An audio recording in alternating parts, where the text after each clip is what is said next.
But I must first dismiss the misrepresentation of a charter by Honorable Floyd Shivambu here, because it's not part of that. The fact that he's saying the IFP is part of those parties that are funded by Oppenheimer to insult them, that's pure lies, But we don't want to dwell much on that from political parties like his, who have no sense of actually integrity as to what it means. I was laughing when I was talking here. Laughing why? Because if you've got integrity, you don't actually fear all such rhetorics that they are saying here as the EFF, because they've got no fear of self-contradiction. The IFP is never founded by the Oppenheimers to insult them, but the IFP is part of the... So in this intense confrontation between Nkosi Buthelezi of the Inkatha Freedom Party, IFP, and Floyd Shivambu of the EFF, in an attempt to rebut Shivambu's claim that the IFP is also funded by the Oppenheimers, Nkosi Buthelezi here really gives it back to Floyd Shivambu and actually attacks the EFF as lacking integrity. Let's listen to what he has to say about the EFF, and I'll be back for some really interesting analysis on the IFP party. Let me come to Mr. Buthelezi, Nkosi Buthelezi, on this one. So if the multi-party charter succeeds and they have to choose a president, who would that president be? I think that question will be answered when we get there. We want to preempt discussions which have not yet started. All we know is that the IFP is part of the multi-party charter because of reasons that we know that we signed into.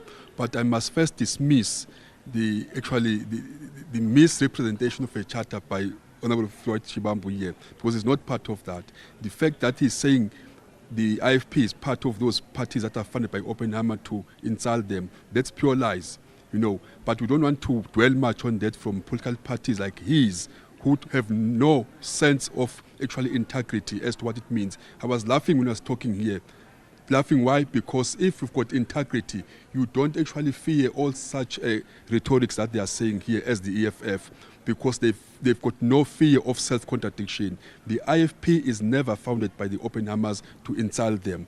But the IFP is part of the multi-party charter because we believe in good governance. We want to remove the ANC from power. And people of this country have said and told us in no uncertain terms that the ANC has dealt with them in bad faith. The ANC has dealt them down. So that is why the IFP actually has spoken to parties who have the same vision as ours, who believe in the same principles of ours.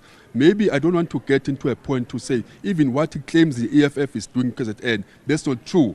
The proof of the pudding is in the eating. The EFF has never won even a single by-election, even where he was deployed as a heavy, the second in charge of the EFF. He was beaten to nothing by the IFP in those municipalities. So where does he draw the conclusion to say they are growing in KZN? That is not true.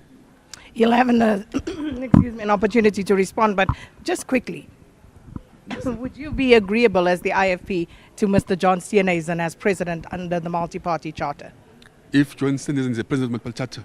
Yes. It speaks to the same question that I said, that in this platform we have not yet started those discussions as to who becomes what. But surely the IFP has a preference. The IFP has a negotiable and a non-negotiable on this matter. Yes, the negotiables and non-negotiables are on the basis of what we have to offer people of this country. It's on the basis of the service deliverables that we can offer, not as to who should lead what, because we are not much interested in positions, but to serve people of this country. So you don't care to have the presidency of the country under the multi-party charter, because Dr. Groenewald said he would vote for your leader. Yeah, he said so, but he is here to actually explain that himself. But the IFP is willing to take whatever position that members of the multi-party charter give to us, because we are fit for the purpose. All right, we'll get Dr. So what do you think? I think it's really interesting, and especially the fact that Floyd Shivambu actually argues that most of the other parties in South Africa, the strategy for this time, especially the multi-party charter, is that they've been funded to insult the EFF. I don't know how true that is, but that's his analysis also, and it's something that actually really hit vice chairman, I think he's the vice chairman of the IFP party, Nkosi Buthelezi, to really rebut that claim and that argue that the IFP is not funded by the Oppenheimers or any of these parties and that they really have their own. So for this video, I just wanted to go through the manifesto of the Inkatha Freedom Party, the IFP, and two interesting points where they try to really their approach to securing South Africa in terms of security against crime, against illegal foreigners and migration and those. So I think they have some really interesting points, and we'll just go through that quickly in this video.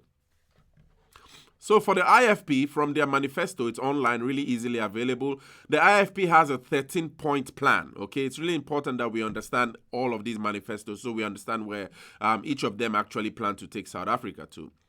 The IFP says that it would rebuild the economy by ending load shedding through a mixed, diversified energy system, okay? The IFP also wants to put South Africa first, just like as Gayton Mackenzie always speaks about South Africa first.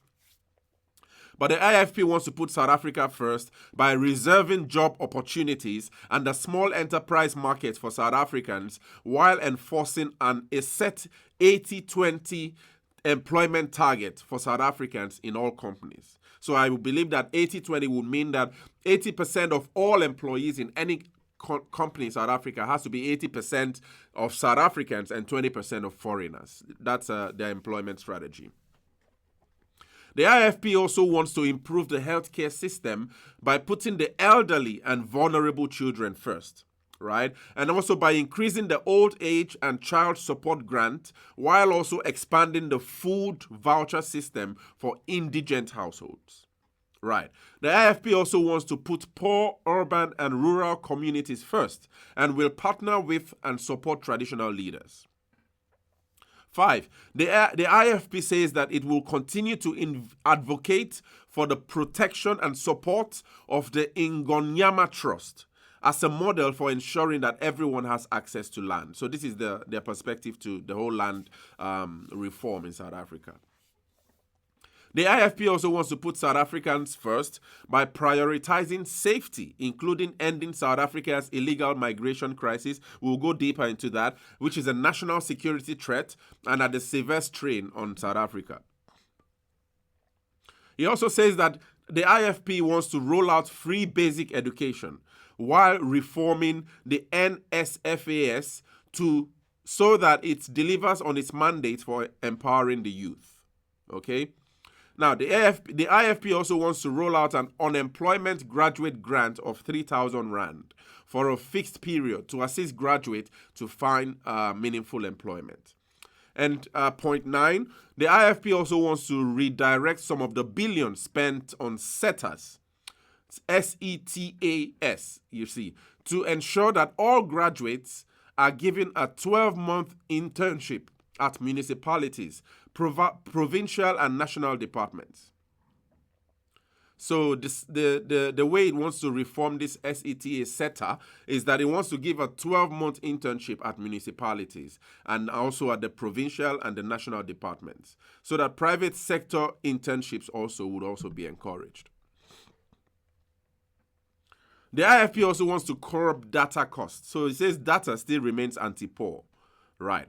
So now, in going deeper into how the IFP wants to fight crime in South Africa, the IFP says that it believes that an immediate and radical reform is required to strengthen the justice system, the security, the military, and the intelligence services. It says that the IFP actually says that corruption, coupled with inefficiency and apathy, has eroded the capacity of the government in South Africa to deliver. And as a result, the most vulnerable among South Africans have been deprived of opportunities for development and advancement. Okay?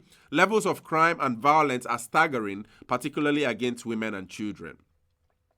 So what's the IFP's plan to curb the violence and the corruption and the lack of security in South Africa? 1, the IFP wants to work with communities to end crime by working closely with community policing. It wants to do a lot of more community policing, okay, so that the stress can be taken away from Bekisele at the center, and then the communities have their own community policing programs. right? And also, the IFP wants to support traditional courts and enhance roles for traditional leadership in provincial and local governance, which will help achieve greater peace and security. So now it's coming from the local level where they can strengthen security from that perspective. Now, the IFP also wants to open a national debate on the reinstatement on the death penalty to deter violent crimes. Also, it wants to revisit legislation to ensure that bail is denied to perpetrators of violence against women and children, particularly murder. Okay, the IFP also wants to ensure that special courts to deal with corruption and gender-based violence and femicide, are fully operational. IFP also thinks that it's really wise to ensure that dedicated SAPS officials, so the South African police officers, are specially trained to deal with gender-based violence and are stationed at all police stations where gender-based violence is rampant. Okay? It also wants to ensure that survivors of gender-based violence can access the services they need easily. The IFP party wants to enhance existing South African police infrastructure, equipment, and technology so that SAPS personnel are fully capacitated to carry out their mandate. The IFP also wants to prioritize defense budget to meet international norm of 2% of GDP and invest in defense force recruitment drives and re-engineer and professionalize the South African Defense Forces institutional structure. IFP would also increase South Africa's Defense Forces resources and equipment to improve training and establish effective intelligence gathering and also combat corruption and criminal activity and also improve the welfare of military veterans. So that's really interesting for security. How does the IFP want to tackle illegal foreigners? First of all, the IFP believe that the failure of the state to manage migration has led to a national crisis, and that the IFP's position is that while fairness is necessary, illegal immigrants are lawbreakers who pose a threat to the safety and the security of the state, right? While placing a heavy strain on South Africa's resources. Now, the IFP wants to deploy immediately the South Africa's defense forces to the ports of entry and borders and fortify South Africa's borders through construction of border walls, strengthen border control, and ensure integrity at the borders. So the IFP wants to invest in state-of-the-art border control technology and include drone technology while resourcing border management to prevent illegal migration, human trafficking, drug smuggling, terrorism, and other cross-border criminal activities. IFP also wants to invest in a standalone, capacitated National Migration Inspectorate. Right? These are really interesting policies the IFP has. It also wants to implement a 6-month amnesty period. And this amnesty period would allow those who are in South Africa illegally to either exit the country or apply for legal status. Now, this is more in a way on a lighter note than Gaten McKenzie, who's going to deport all of them immediately. So the Gaten McKenzie's Patriotic Alliance Party will deport illegal foreigners immediately as soon as it gets into power. But here we see that the IFP has a more lenient strategy in that it wants to introduce this whole amnesty period that gives illegal foreigners time to either apply legally in South Africa, to stay in South Africa legally, or decide to exit the country.